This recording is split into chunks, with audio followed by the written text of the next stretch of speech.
Alhamdulillah, alhamdulillahilladzi anzala ala 'abdihi al-kitaba wa lam yaj'al lahu 'iwaja.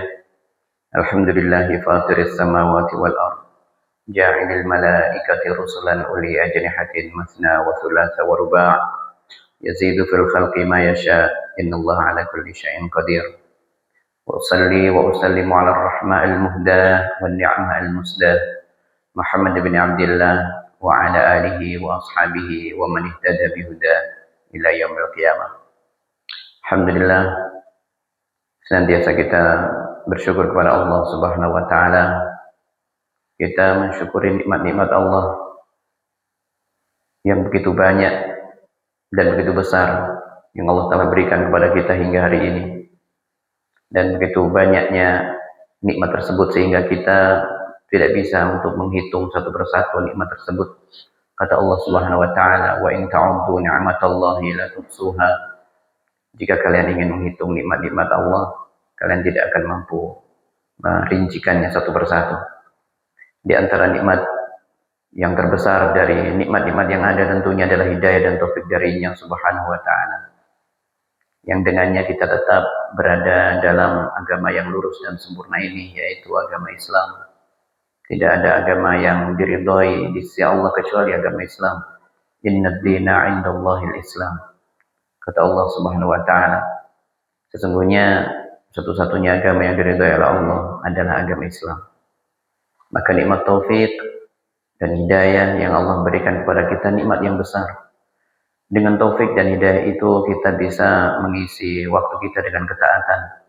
Kita bisa membuktikan keimanan yang ada di dalam dada ini dengan apa yang Allah perintahkan kepada kita, dengan menjalankan apa yang Allah perintahkan kepada kita, dan dengan menjauhi apa yang Allah larang untuk kita dekati dan untuk kita lakukan.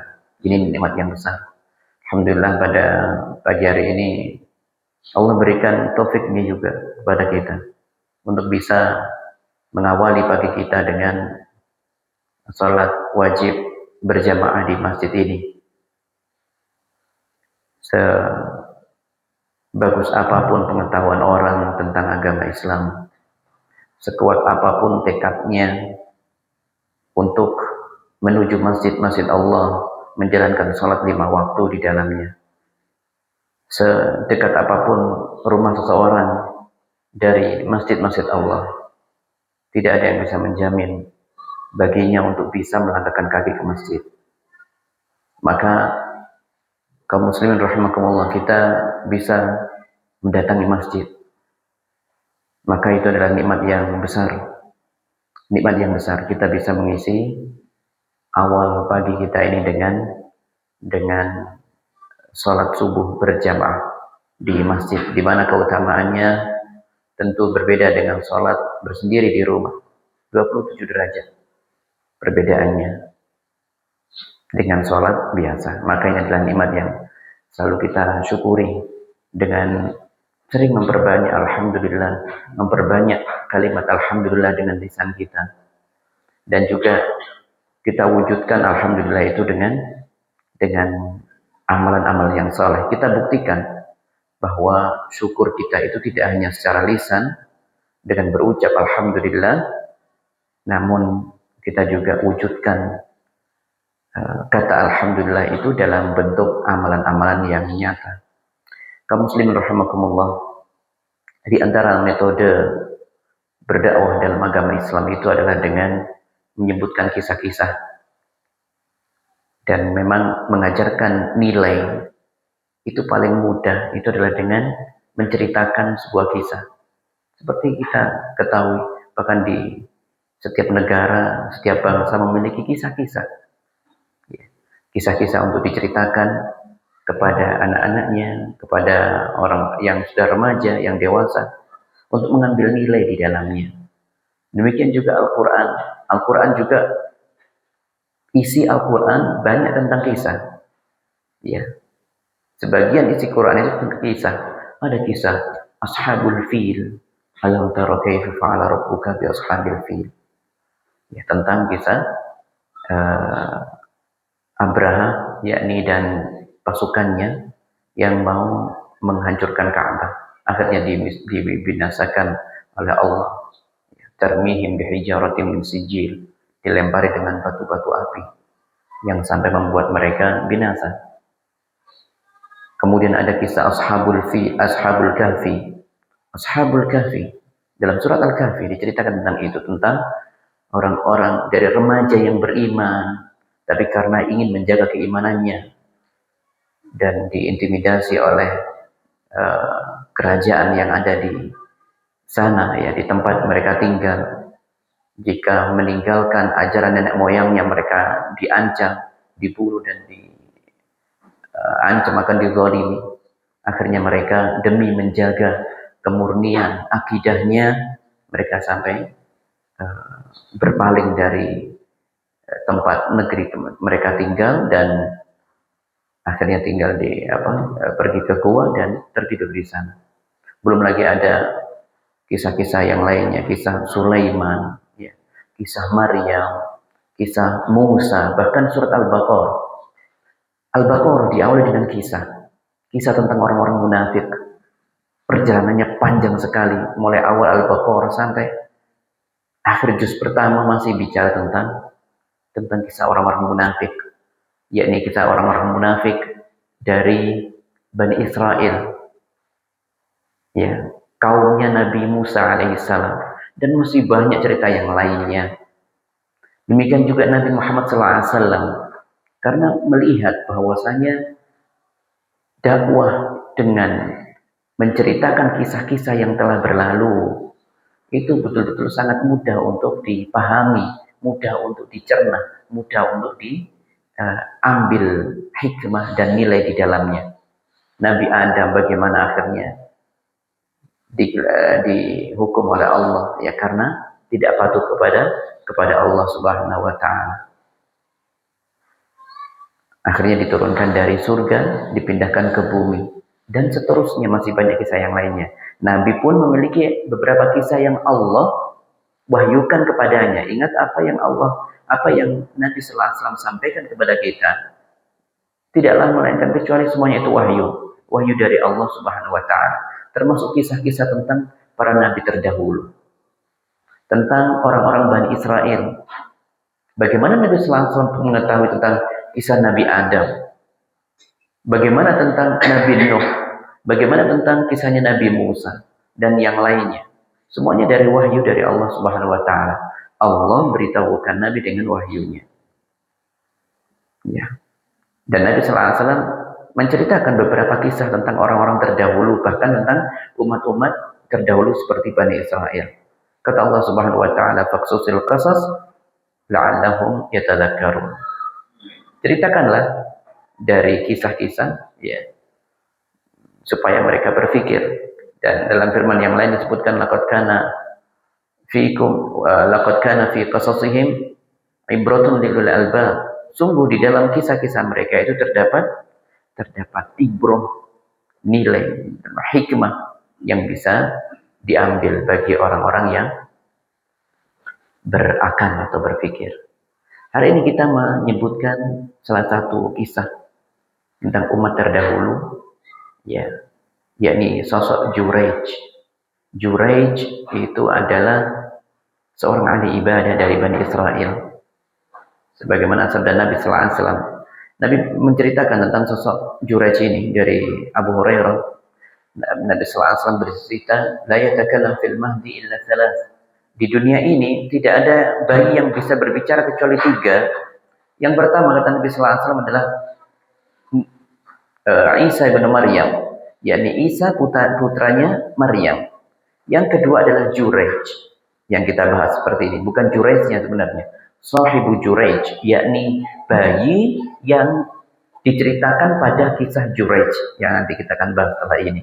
Dan satunya adalah bayi yang digendongan wanita, seorang ibunya menginginkan anaknya itu mirip seperti orang yang dilihatnya. Jadi wanita tersebut melihat ada sesosok laki-laki yang gagah perkasa, wajahnya enak dipandang, memiliki kedudukan, betul-betul memiliki status sosial yang tinggi, dipandang mata itu enak.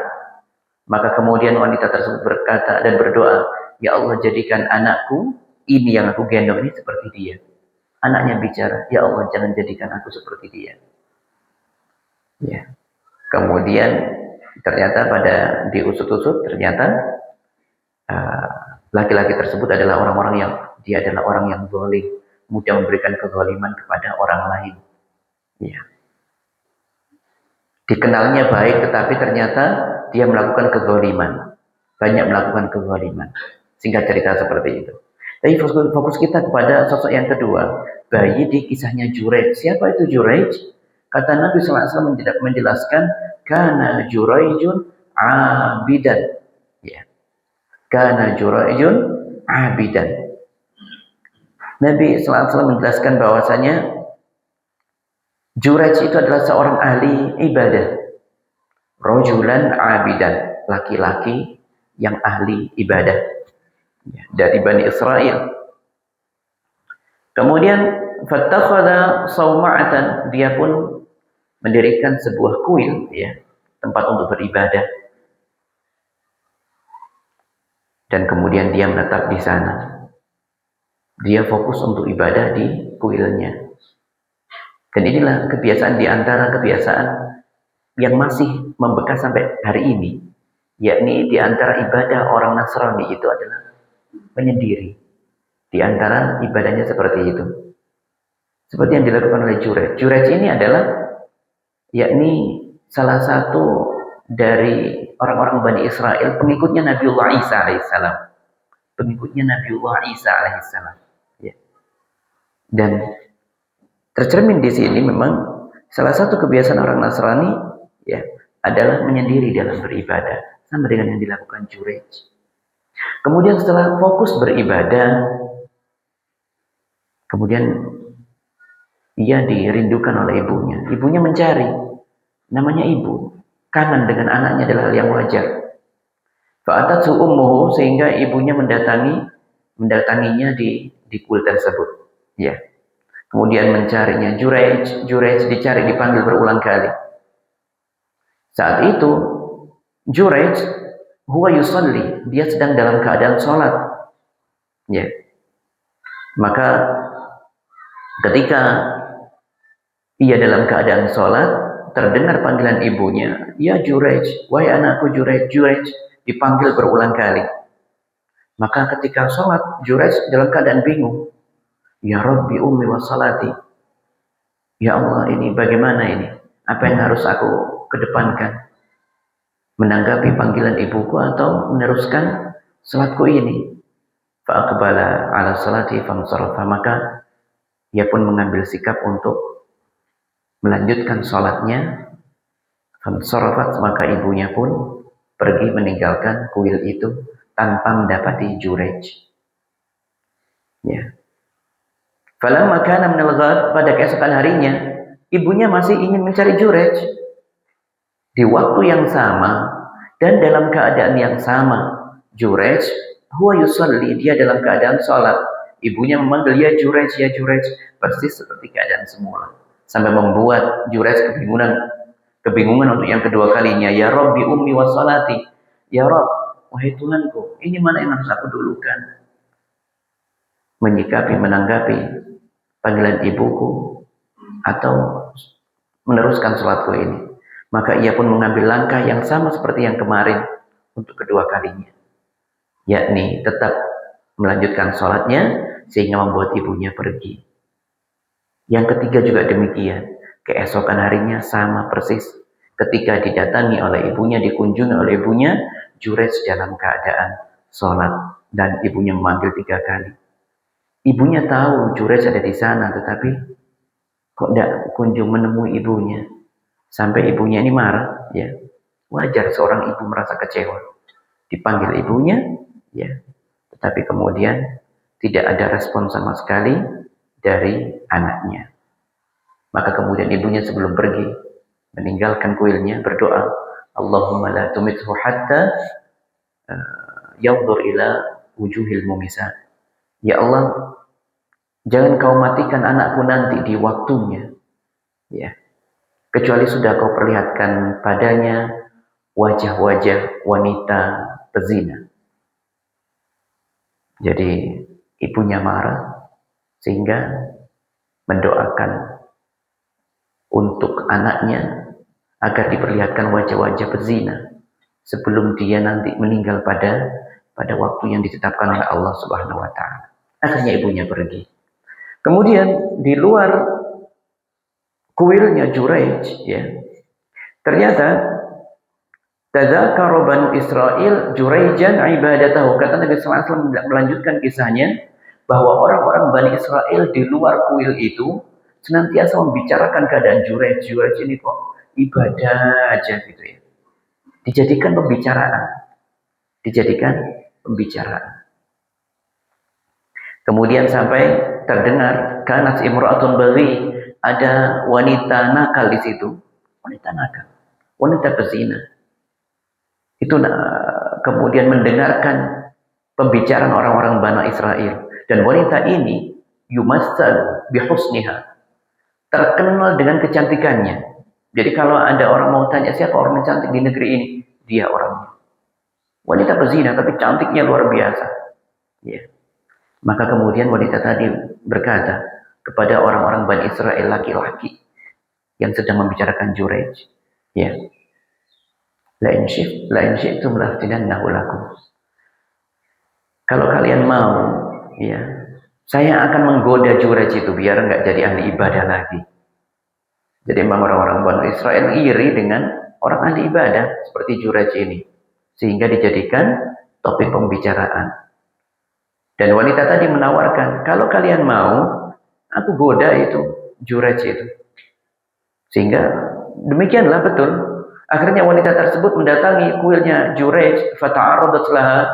Dia pun menggoda Juraij dengan parasnya, dengan dandanannya, dengan rayuan lisannya, ya, dengan lekuk-lekuk anggota tubuhnya. Ya. Walam yaltafit ilaihi Juraij. Namun Juraij tidak melihat wanita tersebut sama sekali. Dia menggoda dengan maksimal, ya, dengan berbagai cara di hadapan Juraij, tapi Juraij tidak melihat sama sekali, tidak pernah melihatnya. Sehingga akhirnya membuat wanita tersebut putus asa dan keluar dari kuilnya Juraij dengan sia-sia, gagal menggoda Juraij. Keluar dari kuilnya, ternyata ia mendapati ada karena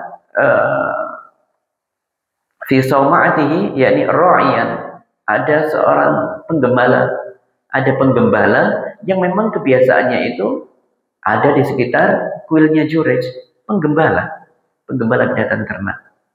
Ya, maka kemudian wanita tersebut amkanathu bin nafsiha, ia pun menggoda penggembala tersebut, fawaqa 'alaiha, sehingga terjadi perzinahan antara kedua orang tadi, yakni wanita pezina itu dengan penggembala itu.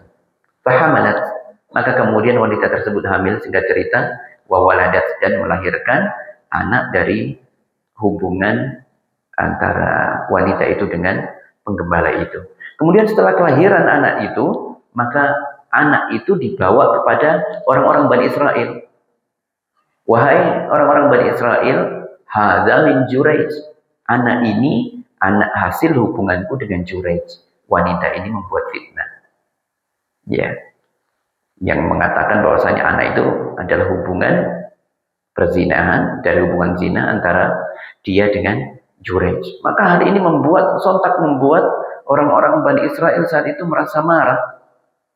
Ya, mereka pun mendatangi kuilnya Juraij, fastanzaluhu, mereka mengeluarkan paksa Juraij, wahadamu sauma'atahu, membakar, menghancurkan kuilnya Juraij, ya, menghancurkan, wa yadribunahu, dan bahkan mereka mulai memukuli Juraij. Juraij dipukuli, ya, dan Juraij tidak tahu apa-apa, sehingga saat itu Juraij bertanya, wahai orang-orang sekalian, ya, masya'nukum, kenapa kalian memukuliku? Maka kemudian orang-orang tersebut mengatakan, anta zanaita hadhil baghi, kau telah berzina dengan wanita ini, dan dia telah melahirkan anak yang menjadi hasil hubungan antara kamu dengan wanita ini, ya.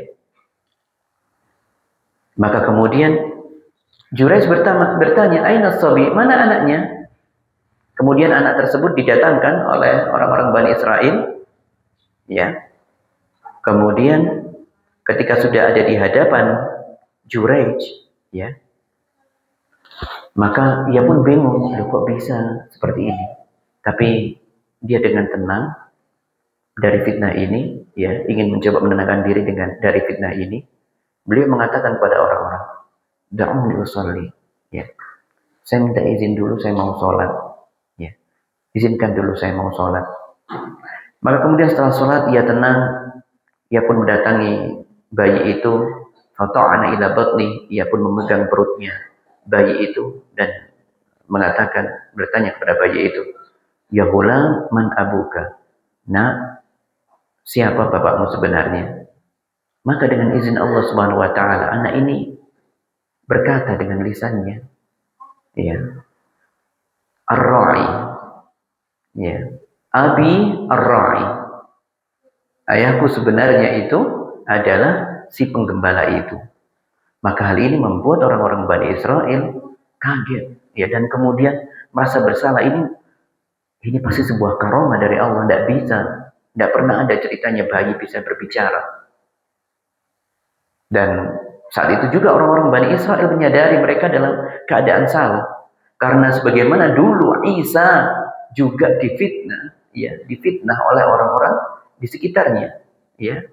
Difitnah, gimana Maryam ini pulang-pulang kok sudah hamil, ya. Katanya salihah, ya, ahli ibadah. Kok tiba-tiba tidak ada acara pernikahan, tidak ada apa, tiba-tiba hamil dan melahirkan seorang anak. Makanya saat itu Maryam itu tidak berkata apa-apa, dan dalam firman Allah menyebutkan fa'asyarat ilaih, Maryam menunjuk, ini tanyakan saja pada anakku ini. Maka kemudian saat itu orang-orang bingung, gimana kami bertanya kepada anak yang masih kecil belum bisa bicara. Ternyata saat itu Isa dengan kuasa Allah bisa berbicara. Apa kata Isa saat itu? Qala inni Abdullah, dalam firman Allah surat Maryam. Qala inni Abdullahi atani al-kitab. Aku ini adalah hamba Allah yang aku diturunkan padaku kitab, ya. Wa ja'alani nabiyya, Allah akan menjadikanku nabi. Wa ja'alani mubarakan aina ma kuntu, dan Allah akan menjadikan aku, memberikan aku keberkahan dimanapun aku berada. Wa awsani bis salati waz zakati ma dumtu hayya. Dan aku diperintahkan oleh Allah untuk menjaga salatku, untuk menjaga zakatku, ya, selama aku hidup. Hal ini sebagai mukjizat, sehingga membuat orang-orang Bani Israel saat itu juga dalam keadaan bingung dan takjub sekaligus, dan mengaku dirinya salah. Ini juga terjadi pada Juraij. Cuma bedanya Juraij bukan nabi. Berarti ini adalah sebuah karomah, ya, karomah yang Allah berikan kepada wali-wali Allah Subhanahu wa taala. Sehingga akhirnya orang-orang pun meminta maaf, menciumi Juraij, memeluk Juraij, "Wahai Juraij, maafkan kami yang bersikap gegabah, terfitnah dengan fitnah wanita tersebut." Maka kemudian katakan kepada kami, "Wahai Juraij, kami sudah menghancurkan kuilmu, ya. Izinkan kami untuk nabni sauma'atak, ya, kami akan mengganti kuilmu dengan min dhahabin, kami akan ganti dengan kuil yang terbuat dari emas." Kata Juraij, tidak perlu. Tidak perlu kau lakukan itu, ya. A'iduha kama kanat min tin. Cukup kembalikan saja kuilku ini, ya, buat dari tanah liat seperti sedia kala. Insyaallah. Jadi ini kaum muslimin kisah dari Juraij, ahli ibadah dari Bani Israel. Rentetan masalah ini, kata para ulama menjelaskan, semuanya bermuara pada satu hal, yakni karena minimnya pengetahuan dari Juraij. Makanya tadi Nabi sallallahu alaihi wasallam menjelaskan, karena Juraij rojulan abidan. Juraij itu adalah ahli ibadah. Tapi Nabi sallallahu alaihi wasallam tidak menyebutkan aliman abidan.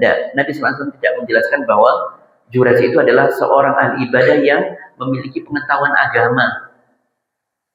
Ya. Oleh karenanya Nabi SAW menjelaskan Jurayj itu adalah ahli ibadah. Para ulama menjelaskan rentetan masalah ini tadi yang dapat fitnah, ya akhirnya dapat doa dari ibunya sebagai pelajaran kepada anaknya tadi itu. Ibunya itu marah. Kenapa? Karena masalahnya tidak menghiraukan ibunya, ya. Ketika ibunya memanggil-manggil itu di kuilnya, kok bisa demikian? Iya, ini sikap yang diambil Jurayj para ulama. Para ulama menjelaskan, kata para ulama itu salah dalam bertindak, tidak tepat pada tempatnya, tidak tepat apa yang dilakukan oleh Jurayj itu. Harusnya ketika dipanggil oleh ibunya, ia harus tahu, harus bisa mengetahui mana yang harus saya ambil. Harusnya paling tidak minimal ketika dicari oleh ibunya, dia dalam keadaan sholat, dia boleh untuk setelah sholat itu segera mencari ibunya. Jangan sampai membuat hati ibunya itu sakit, membuat hati ibunya itu merasa kecewa dengan anaknya, sehingga akhirnya mau keluar dari lisan ibunya itu doa kepada Allah. Ya. Jadi Jurayj singkatnya adalah terkena fitnah-fitnah yang begitu banyak ini karena apa? Karena ketidaktahuannya terhadap ilmu fikih dalam sholat. Harusnya dia punya sikap yang benar. Kalau seandainya dia bersikap dengan yang benar, maka tidak akan terjadi hal ini. Di antara hal yang pertama kita ambil dari kisah ini adalah masalah agungnya nilai berbakti kepada kedua orang tua. Berbakti kepada orang tua itu adalah kewajiban bagi setiap kita semuanya. Semua kita punya orang tua. Dan itu adalah perintah yang wajib. Setelah kita atau setelah datang kewajiban kepada kita untuk beribadah kepada Allah. Kata Allah Subhanahu wa taala, "Wa'budullaha wa la tusyriku bihi syai'an wa bil walidaini ihsana." Sembahlah Allah saja, jangan sekutukan Allah dengan yang lainnya, dan berbuat baiklah kepada kedua orang tua. Ya. Dan tadi kalau orang tidak berbakti kepada orang tua, wajar kalau orang tuanya itu marah, kecewa. Dan harus hati-hati kalau sampai orang tua itu kecewa. Kalau orang tua sudah berdoa kepada Allah, maka tidak tertolak doanya. Kata Nabi SAW, salas da'awat, ya. Ada 3 doa yustajab yang diistijabahi oleh Allah Subhanahu wa taala. Ya. Yang pertama itu adalah da'watul mazlum, doa orang yang dizalimi. Kemudian da'watul musafir, doanya orang yang musafir sedang melakukan perjalanan. Ya. Wa da'watul walid liwaladihi, dan doanya orang tua kepada anaknya. Itu tidak akan tertolak di sisi Allah. Maka kedudukan berbakti kepada orang tua ini memiliki kedudukan yang tinggi di sisi Allah. Setelah beribadah kepada Allah, yakni kewajiban yang lainnya, pertama kali kepada manusia adalah berbakti kepada kedua orang tua. Ingat, ridho Allah bergantung pada ridho kedua orang tua. Wa sukhtur Rabb, demikian juga murkanya Allah itu bergantung pada sukhtul walid, yakni tergantung pada kemurkaan orang tuanya. Ya. Oleh karena tadi ibunya marah dan berdoa, Allahumma la tumithu, ya Allah jangan mematikan anakku di waktunya nanti, hatta yanzur ila wujuhil mumisat, sampai kau perlihatkan padanya wajah-wajah orang atau wanita pezina. Ini doanya orang tua bukan doa keburukan sebenarnya di sini, ya. Yakni bukan menginginkan anaknya jadi pezina, bukan. Tapi ingin memberikan pelajaran dulu di zaman-zaman umat sebelum umatnya Nabi Muhammad SAW. Orang kalau diperlihatkan keburukan, itu berarti salah satu azab dari Allah Subhanahu wa taala. Jadi kalau seseorang banyak dosa, itu akan diperlihatkan kemungkaran-kemungkaran padanya, diperlihatkan oh ini wanita-wanita nakal, itu adalah sebagai azab yang disegerakan oleh Allah Subhanahu wa taala. Dulu seperti itu, ya. Dulu itu seperti itu. Jadi diperlihatkan sosok wanita pezina, wanita nakal, itu adalah bagian dari azab dari Allah Subhanahu wa taala. Ya, beda dengan sekarang. Sekarang wanita berzina sudah ada di mana-mana ya. Bahkan banyak orang tidak mengindahkan masalah ini. Ada wanita nakal justru dilihat, justru dipuji-puji. Ya, ya. Maka ini bukan hal yang benar. Tapi intinya kita semuanya harus menjaga pandangan kita dari hal-hal seperti ini. Kemudian pelajaran yang berikutnya adalah bahwasanya Bani Israel itu tidak semuanya buruk. Israel itu adalah Yakub, Nabi kita Yakub, anak dari Nabi Ishak, dan Nabi Ishak itu anak dari Nabi Ibrahim. Maka Israel kita tidak boleh mengatakan ketika mengejek orang, ini bandel sekali kayak Israel. Tidak boleh mengatakan itu. Israel itu Nabiullah Yakub. Bani Israel keturunan Nabi Yakub dan terlahir dari Yakub ini para nabi yang begitu banyak para nabi. Nabi Musa, Ayub, Nabi Saleh, Nabi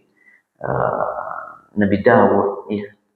Nabi Musa, Nabi Isa, semuanya dari keturunan Nabi Bani Israel, dari Nabiullah Yakub alaihissalam. Dan dijelaskan dalam hadis ini bahwa memang di antara orang Bani Israel ada yang taat, ada yang tidak. Seperti ini Juraij, seorang ahli ibadah, Juraij, ahli ibadah. Ya. Ini adalah ahli ibadah. Namun juga ada yang buruk seperti orang-orang tadi yang membicarakan sosok Juraij, ya. Gimana Juraij itu ahli ibadah, kerjaannya kok ibadah terus. Jadi objek pembicaraan. Dan ini memang terjadi dari dulu sampai sekarang ya. Orang sekarang juga demikian. Maka tidak perlu heran kalau ada orang yang sergap ke masjid dijadikan bahan pembicaraan. Ya, sok alim. 5 waktu ke masjid dikatakan sok alim. Menghadiri kajian ilmu dikatakan sok pintar dan sebagainya. Ini sudah terjadi sejak zaman dahulu, ya. Ini hal yang lumrah ya, melihat orang-orang yang seperti itu. Selalu ada saja orang yang tidak menyukai dengan kebaikan, ya, dengan kebaikan. Ya. Dan biasanya bahkan orang-orang yang benci kepada orang yang berbuat baik, mereka justru ngompori orang-orang yang lainnya untuk membenci orang yang baik. Sebagaimana ketika mereka bermaksiat itu, mereka tidak mau bersendiri. Lihat saja mana ada orang bermaksiat kemudian suka dengan sendirinya, tidak, pasti ngajak orang lain ke tempat hiburan malam, cerita ke yang lainnya, ngajak ke yang lainnya supaya ikut. Supaya yang dilakukan ini kemaksiatan yang dilakukan ini dianggap sesuatu yang normal, sesuatu yang biasa. Ngajak orang lain, pasti orang yang berbuat maksiat itu akan ngajak orang lain, tidak mau maksiat sendiri. Pada akhirnya nanti akan mengajak orang lain berbuat maksiat. Ya. Seperti itu. Kemudian kita mendapatkan pelajaran dari sini. Pelajaran keempat adalah pentingnya ilmu agar kita tidak terjatuh pada hal yang dapat mencelakakan diri kita. Dan agama Islam memuliakan ilmu. Juraij tadi disebutkan rajulan abidan, bukan aliman. Ya, seseorang jika dalam keadaan sholat, di sini para ulama menjelaskan kisah ini. Yang dilakukan oleh Juraij itu sebenarnya sholat sunnah. Ya, dan yang namanya amalan sunnah itu tidak akan pernah mengungguli sesuatu yang wajib. Berbakti kepada orang tua selamanya itu wajib. Ya, berbakti kepada orang tua itu adalah kewajiban. Lah dia tadi, Juraij, itu sedang melakukan ibadah sholat sunnah. Maka ada beberapa hal yang bisa dilakukan seharusnya. Menurut para ulama, diantaranya adalah kalau Juraij seandainya tidak tahu atau lebih paham ya, mengetahui bahwasanya ibunya itu tidak tahu tentang keutamaan sholat, maka harusnya Juraij itu boleh membatalkan sholat sunnahnya. Ketika dipanggil Juraij, dia batalkan sholat sunnahnya, tidak apa-apa. Kan nanti bisa disambung lagi. Ya, artinya bisa diulangi lagi nanti. Jelaskan dulu, Bu, saya mau sholat dulu, gitu. Tidak apa-apa seperti itu. Kalau ibunya tidak paham tentang keutamaan sholat sunnah. Kalau Juraij paham bahwasanya ibunya mengetahui fikih tentang sholat, maka Juraij bisa memberikan kode ketika takbir misalnya keraskan suaranya, Allahu Akbar, supaya terdengar oleh ibunya. Ya, beberapa takbir dikeraskan atau Sami Allahu liman hamidah, yang lainnya sudah tidak. Oh anaknya, Juraij lagi sholat tak? Nah, kalau sudah seperti itu lanjutkan sholatnya. Atau bisa juga dengan cara yang lain, jurej, tetap sholat, diringkas sholatnya. Ringkas bukan berarti cepat-cepat tanpa tumak nina, tidak. Tetap tumak nina, tapi lepaskan bagian-bagian yang sunnah di dalamnya. Seperti istiftahnya dilepas. Karena memang rakaat yang pertama itu yang wajib cuma Al-Fatihah. Bacaan surat itu tidak wajib. Dalam sholat, bacaan Quran yang wajib itu cuma satu, Al-Fatihah. Makanya belajar Al-Fatihah itu hukumnya fardu ain. Adapun menghafal ayat yang lain, surat yang lain itu tidak pernah diwajibkan, tidak pernah. Karena memang urusannya dengan sholat. Sholat itu yang menjadi rukun di dalamnya adalah apa? Al-Fatihah saja. Maka dalam sholat cukup Al-Fatihah, suratnya tidak usah dibaca. Kemudian ketika membaca, ketika doa-doa yang lainnya, misalnya ketika duduk di antara dua sujud, biasanya membaca apa? Robbi firli, warhamni, wajhurni, wahdini, dan seterusnya. Agak panjang. Ada yang versi ringkas. Robbi firli sudah. Ambil ringkas-ringkas seperti itu. Jadi tetap tumak nina. Tidak kemudian Allah Akbar. Tidak ada seperti itu.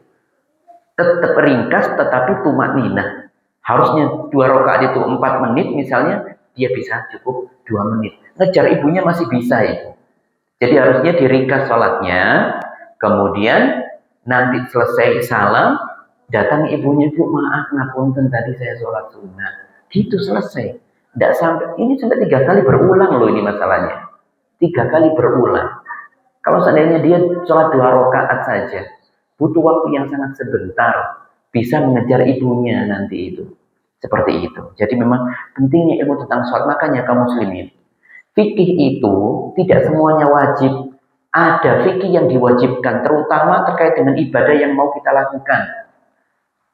Terlebih lagi kita kaum muslimin, pembuktian keimanan itu tidak akan pernah digantikan dengan ibadah yang lainnya kecuali sholat. Sholat tidak akan pernah digantikan itu. Makanya kewajiban sholat itu gak sampai kapan? Sampai meninggal, dan tidak bisa diganti dengan yang lainnya. Oh, saya tak bayar fidyah saja untuk sholat, tidak bisa. Selama akal masih ada, doa masih ingat di sini, meskipun dia tidak bisa bergerak di atas kasur, tetap wajib sholat. Tetap wajib sholat. Dia tidak bisa wudhu, tetap dia wajib sholat tanpa wudhu, tidak apa-apa. Tidak apa-apa. Makanya sholat itu menjadi amalan yang pertama kali dihisab nanti di hari kiamat. Tidak ada digantikan yang lain, tidak bisa. Puasa Ramadan, meskipun ahli puasa, tidak sholat, tidak bisa dikatakan Islam, tidak bisa. Makanya rukun Islam itu setelah syahadat la ilaha illallah wa anna Muhammadar Rasulullah, yakni apa? Mendirikan sholat 5 waktu. Ini tidak akan pernah bisa diganti. Maka tidak benar ada orang mengatakan saya sudah bebas dari sholat karena sudah mencapai derajat ini. Tidak pernah dibenarkan seperti ini. Kata Nabi Sallallahu Alaihi Wasallam, al-ahdu bainana wa bainahum as-sholat, faman tarakaha faqad kafar. Letak perbedaan kita dengan mereka, dengan orang kafir itu adalah di waktu tempat sholat ini saja. Di titik sholat ini. Karena barang siapa yang meninggalkan sholat, dia telah keluar dari Islam. Maka sholat perkara yang penting. Maka fikih mempelajari sholat. Fikih sholat itu perkara yang wajib, fardu ain. Harus dipelajari. Wajib hukumnya. Beda dengan fikih yang lainnya. Fikih haji tidak wajib dipelajari. Ya, kecuali kalau mau haji. Maka dia dituntut untuk mempelajarinya. Belajar dulu sebelum berangkat haji. Supaya di sana tidak bingung. Apa ini? Bagaimana ini? Ya, seperti itu. Zakat juga demikian. Zakat fikih, mempelajari fikih zakat tidak wajib. Kecuali bagi orang yang mau berzakat. Karena apakah semuanya orang wajib berzakat? Tidak. Ada orang yang tidak wajib berzakat. Yang wajib adalah bagi orang yang mau berzakat. Kalau sholat, semuanya yang mengaku dirinya muslim, maka dia harus melakukan sholat, maka dia harus belajar tentang sholat. Baik, ini diantara pelajaran yang bisa kita ambil dari kisah ini. Belajar, menuntut ilmu itu penting. Ya. Surupnya belum, ada waktu berapa? Habis? Belum ya. Nanti kalau habis kasih tahu ya. Berarti suruh kita tuntaskan. Nah, berikutnya adalah tentang ini. Pelajaran yang kita ambil adalah Ketika seseorang itu menjaga muamalahnya dengan Allah, menjaga peribadatannya, interaksinya dengan Allah dijaga, maka Allah akan menjaganya. Allah akan melindunginya. Lihat, ini ahli ibadah. Bagaimanapun Jurayj ini ahli ibadah. Sering mengkaitkan dirinya dengan Allah, mengkaitkan hatinya dengan Allah. Ya, mengikatkan dirinya dengan Allah. Ahli ibadah. Makanya Nabi SAW mengatakan, ta'arraf ilallahi firraha, ya'rifka fi syiddah. Ya. Ingatlah Allah dalam engkau keadaan lapang. Ketika kita dalam keadaan lapang, selalu ingat Allah. Jangan ingat Allah ketika dalam keadaan sulit saja. Tapi ketika dalam keadaan lapang, menjaga sholat sunnah kita, sholat wajibnya yang utama, kemudian menjaga sholat rawatibnya, qobliyah ba'diyahnya, menjaga sholat duhanya, menjaga qiyamul lailnya, menjaga sholat wudhunya, tahiyatul masjidnya, ya, qiyamul lailnya, sholat witirnya, selalu perbanyak sholat. Itu menguatkan ikatan kita, ikatan hati kita dengan Allah. Sehingga nanti ketika kita dalam keadaan sulit, maka Allah akan memberikan pertolongannya segera kepada kita. Lihatlah Jurayj tadi, ketika difitnah. Lah ini loh anak, dulu saat itu belum ada, tes DNA itu belum ada ya. Ya, belum ada. Mau dites ini anak bayi, anaknya siapa? Tidak ada ilmu pengetahuan ke situ dulu. Makanya ketika ditunjukkan ini anak hasil hubunganmu dengan wanita ini, dia tidak punya bukti. Apa ya bukti? Alibi saya apa? Apa hal yang bisa menguatkan bahwasanya ini bukan anak saya? Maka dia saat itu Jurayj berkata, "Da'uni usalli." Tinggalkan, saya minta izin, saya mau sholat. Untuk mencari apa? Mencari solusi, minta kepada Allah Subhanahu wa taala. Jadi inilah pelajaran yang kita ambil bahwasanya kalau ada masalah, jangan kita kemudian mengandalkan kemampuan kita dulu, mengandalkan kemampuan orang lain dulu, minta petunjuk kepada orang lain dulu. Wahai saudaraku, tolong saya dalam keadaan ini. Jangan itu dulu. Yang harus kita lakukan adalah apa? Minta petunjuk kepada Allah terlebih dahulu. Ingat, yang memberikan masalah itu adalah Allah untuk tujuan, yakni memberikan kita ujian, mengangkat derajat kita. Itu adalah rahmat Allah. Allah memberikan kita ujian. Maka kalau kita sadar yang memberikan ujian itu Allah, maka yang bisa memberikan kunci untuk membuka kesulitan itu adalah Allah juga. Yang bisa memberikan jalan keluar hanyalah Allah. Allah yang memberikan kita kesulitan, Allah juga yang memberikan kita jalan keluar. Makanya Nabi sallallahu alaihi wasallam kebiasaannya, kata Hudzaifah radhiyallahu anhu, "Idza hazabahu amrun shalla." Nabi kalau dalam keadaan suntuk ada banyak masalah, langsung beliau wudu dan sholat. Ibrahim juga demikian. Ibrahim ketika ada masalah, wudu sholat. Ya. Nabi kita Muhammad SAW juga demikian. Ini tadi dilakukan oleh sosok namanya Jurayj ini. Jurayj apa? Meminta pertolongan kepada Allah dengan wasilah sholat. Sholat itulah yang bisa mengantarkan kepada pertolongan. Kata Allah Subhanahu wa ta'ala, ya ayyuhalladzina amanu sta'inu bis-sabri was-shalah. Wahai orang yang beriman, mintalah pertolongan kepada Allah dengan sabar dan dengan menjaga sholat kalian. Akhirnya, lihatlah siapa yang bisa mengira bahwasanya anak kecil bisa berbicara. Tidak ada yang mengira. Tapi kita lihat, Allah membukakan jalan keluar bagi Jurayj, diberikan pertolongan. Kenapa? Karena kedekatan Jurayj dengan Allah Subhanahu wa taala. Kita pun demikian. Kita menjaga komunikasi kita kepada Allah. Jadi kalau kita punya masalah, jangan diumbar dulu kepada orang lain. Jangan mengandalkan diri kita terlebih dahulu. Termasuk waktu sakit, ujian dari Allah. Tidak kemudian langsung ke dokter dulu, dan doa dulu, ya Allah, ampuni dosa-dosa hamba dengan sakit ini, dan sembuhkanlah penyakit hamba, ya Allah. Baru kemudian melangkah ke dokter. Jangan seperti orang sekarang juga, kalau ada masalah di-share malahan, di-share di Facebook. Keluh kesah hatinya diungkapkan di Facebook, ya, dibaca oleh orang lain. Enggak. Lihatlah Nabi Allah Yakub ketika ditinggal Yusuf anak kesayangannya. Innama ashku bathi wa husni ilallah. Saya mengadukan perkara ini hanya kepada Allah saja. Nangis sampai buta matanya. Sedih cuma diungkapkan kepada Allah. Subhanahu wa taala saja. Maka inilah kaum muslimin rahimakumullah, masih banyak pelajarannya, insyaallah mungkin dilanjutkan di lain waktu ya. Tapi sementara kita mengambil beberapa hal ini terlebih dahulu ya. Jadi ada kurang lebih 5 atau 6 tadi pelajaran yang kita ambil dari kisahnya Jurayj. Insya Allah pada waktu yang lain kita akan lanjutkan pelajaran-pelajaran yang lainnya. Kita akan ulangi kisahnya dan kita lanjutkan dengan pelajaran yang lainnya. Satu hadis bisa memunculkan banyak pelajaran. Itulah enaknya belajar ilmu hadis ya.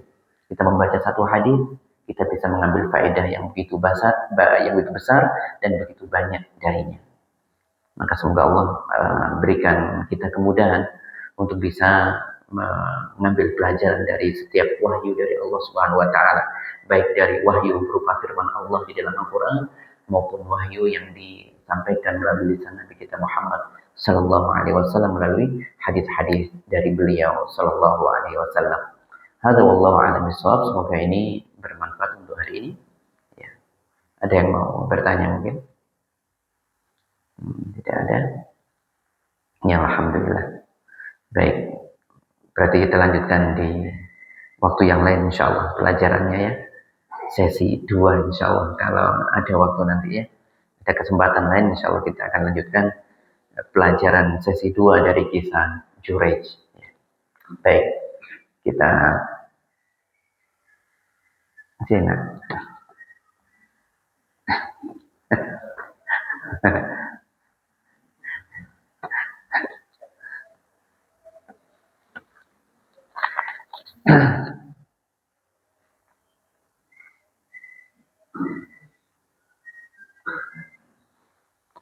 Bagaimana cara menasihati orang tua dengan tidak menggurui ya. Ya, hal yang pertama memang kita harus menjaga komunikasi kita dengan orang tua, dan orang tua manapun ya kebanyakan memang tidak suka jika anaknya merasa lebih pintar. Bagaimanapun yang mendidik kita ya, mendidik kita semuanya adalah orang tua kita. Dan pesan Nabi Sallallahu Alaihi Wasallam kalau mengajak orang lain adalah, pesan Allah Subhanahu Wa Taala kepada kaum muslimin jika ingin mengajak orang lain berbuat baik adalah selalu dengan hikmah. Ud'u ila sabili rabbika bil hikmah wal mau'izatil hasanah wajadilhum billati hiya ahsan. Kata Allah Subhanahu Wa Taala, ajaklah orang lain, mencakup siapapun, keluarga kita, orang tua kita, teman kita, ya. Ajak mereka semuanya kepada jalan Allah Subhanahu wa taala bil hikmah, dengan bijaksana, wal mau'izah al hasanah, dan dengan nasihat yang baik. Al hikmah ini tidak ada patokan khusus bagaimana kita mengajak orang lain ya, tapi kita menghindari hal-hal yang dapat melukai hati orang tua. Intinya seperti itu. Kita tidak menggunakan cara yang sifatnya instruksional, yaitu menggunakan kata perintah. Tentu kita tidak menggunakan hal itu, tapi bisa dengan menggiringnya melalui kisah-kisah seperti tadi ini. Ya, jadi kalau misalnya ada orang tua masih belum suka untuk mengikuti kajian-kajian ilmu misalnya, sedangkan ilmu itu perkara yang penting, bisa diajak dengan menyinggung tentang sebuah kisah ini. Iya, dulu itu ada kisah gitu. Ketika ada di depan orang, jadi kita ada orang tua, kemudian kita punya anak misalnya, maka ada momen tertentu kita bisa menyampaikan kisah seperti ini, tentang kisah Jurayj ini kepada anak kita yang ada saat itu ada orang tua kita. Jadi seperti kita tidak menasihati secara langsung orang tua kita, enggak. Itu akan jauh lebih halus ya, lebih halus. Biasanya orang tua tidak suka. Wong ngajari awakmu iki aku lho, menurut saya kamu ngajari aku. Seperti itu. Kadang bisa muncul kata seperti itu.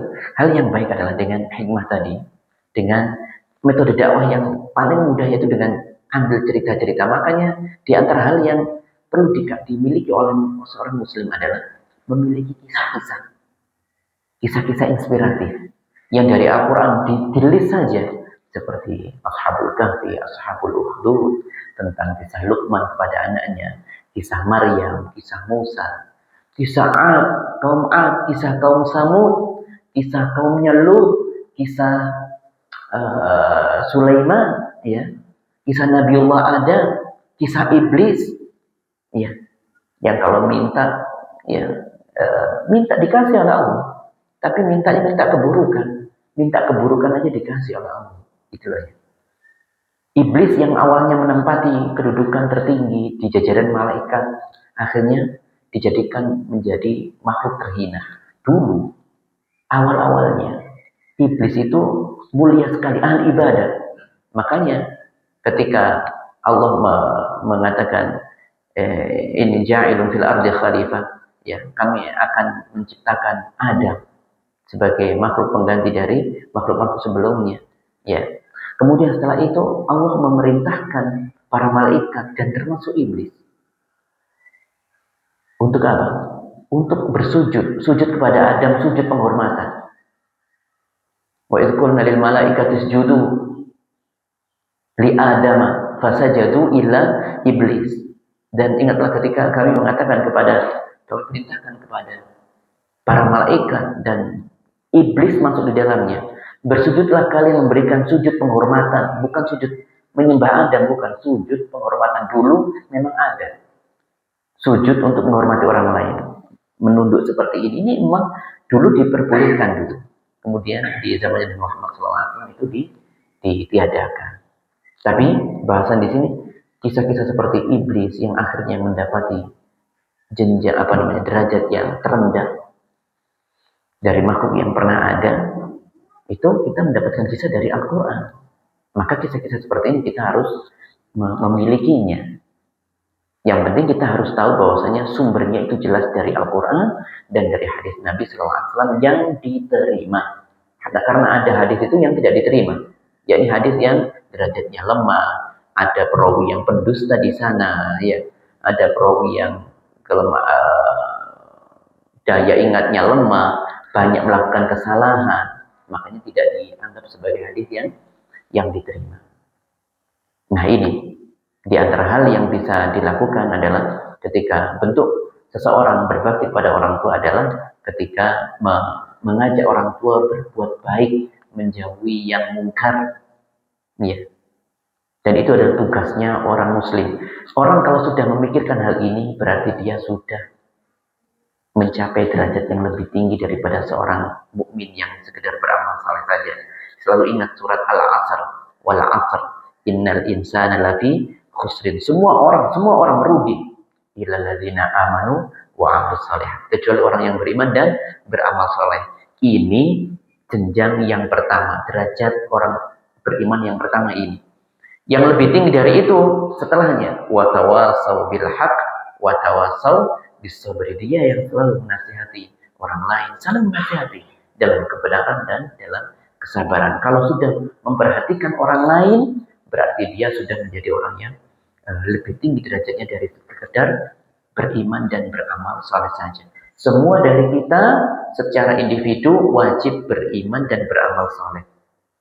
Namun kalau sudah memikirkan orang lain karena sudah beriman dan beramal saleh, maka itu adalah jenjang yang tinggi. Maka ini adalah hal yang patut disyukuri. Ya, semoga Allah memberikan kemudahan bagi saudara penanya, ya. Cari cara yang lembut untuk mengajak orang lain, orang tuanya, mengajak suaminya, ya sama. Suami biasanya juga begitu. Mau minta nafkahi, kan biasanya menggunakan senjata pamungkas itu. Kamu saya nafkahi, kok kamu nasihati aku? Ada sebagian orang menggunakan senjata pamungkas ini tidak boleh, ya. Seorang beriman harus sadar, kita semuanya tidak bisa lepas dari kesalahan, tidak lepas dari kekurangan. Kata Nabi SAW, kullu bani Adam khata'. Setiap dari kita itu adalah orang yang berpotensi melakukan kesalahan. Karena tidak tahuan kita, ya, bisa jadi karena kita belum memiliki ilmu di dalamnya. Kemudian ada orang memberikan nasihat kepada kita, itu menunjukkan perhatian dan kasih sayang orang lain kepada kita. Termasuk seorang istri ketika menasihati suaminya. Mas, nanti lebih baik begini. Itu adalah hal yang baik, itu berarti istri sedang memberikan perhatiannya. Diterima, bukan kita kemudian angkat suara, ya, membentak. Tidak boleh seperti itu. Baik. Nah, Cara berbakti kepada orang tua kita yang meninggal. Cara berbaktinya adalah tetap dengan menjaga amal soleh. Ingat orang tua kita dulu mengajarkan banyak kebaikan. Bisa jadi yang mengajarkan Al-Fatihah itu adalah orang tua kita. Bisa jadi yang sering menyadarkan kita tentang wajibnya sholat itu adalah orang tua kita. Jaga sholat kita. Jaga amal soleh kita. Supaya apa? Supaya apa yang orang tua kita ajarkan itu menjadi jariahnya. Ya. Jadi ada amalan anak Adam ya yang menjadi jariah, di antaranya adalah al-ilmu yuntafa'u bih, yakni ilmu yang bermanfaat. Atau yang kedua adalah, yang ketiga adalah al-waladus salih yad'ulah, waladun salih yad'ulah. Ada anak yang mendoakan orang tuanya. Setiap kita mendoakan orang tua kita dalam sholat kita, Rabbighfirli wali walidayya warhamhuma kama rabbayani shaghira, itu juga akan menunjukkan berbakti kita kepada orang tua meskipun mereka sudah tidak ada. Jadi banyak hal yang bisa dilakukan. Yang pertama tadi adalah dengan menjalankan amalan-amalan saleh, amalan kebaikan yang dulu pernah diajarkan kepada kita, itu akan jariah ya. Jariah, la yanqusu minhu syai', tidak berkurang sedikit pun. Kalaupun orang tua mengajarkan kita sholat yang benar, wudhu yang benar, maka setiap kita wudhu, setiap kita sholat, pahalanya sempurna persis. Orang tua kita yang misalnya sudah meninggal, maka mendapatkan pahala yang persis sebagaimana yang kita lakukan. La yanqusu minhu syai', kata Nabi sallallahu alaihi wasallam, tidak berkurang sedikit pun dari pahala itu. Bahkan berikutnya adalah doa ya, doa waladun salih yad'ulah, yakni doa dari anak saleh itu juga menjadi bentuk berbakti seseorang kepada orang tuanya. Doakan selalu orang tuanya, Allahumma arhamhu, Allahumma arhamhu. Ya, terutama ketika kita mensolati jenazah misalnya, maka kita Allahumma ighfir lahum warhamhum. Kita doakan juga, ya Allah, semoga orang tua juga saya mendapatkan rahmatnya, diampunilah Allah. Itu ya. Doakan orang tua dimanapun kita berada. Ketika safar tadi, ketika safar ingat orang tua, ya, ingat orang tua, ya Allah ampuni orang tua. Ya. Karena apa? Doanya orang safar tidak ditolak oleh Allah. Mustajab. Ya, ketika kita dizalimi orang lain, itu juga kesempatan untuk mendoakan orang tua kita. Ya, jadi itu. Atau mau mempersembahkan ibadah untuk orang tua kita, bersedekah untuk orang tua kita, silakan. Bersedekah ya untuk orang tua kita itu silakan. Ya. Apa rugi saya tidak dapat apa-apa? Enggak. Kita dapat. Misalnya kita punya rezeki. Saya punya uang 100.000. Saya sedekahkan ini untuk orang tua saya. Apakah kemudian pahalanya hanya untuk orang tua kita saja? Enggak. Kita juga sama persis mendapatkannya. Tenang saja. Apa yang kita lakukan untuk orang lain, maka kita mendapatkan penuh. Mengajaknya saja mendapatkan penuh, apalagi kita yang mengamalkan.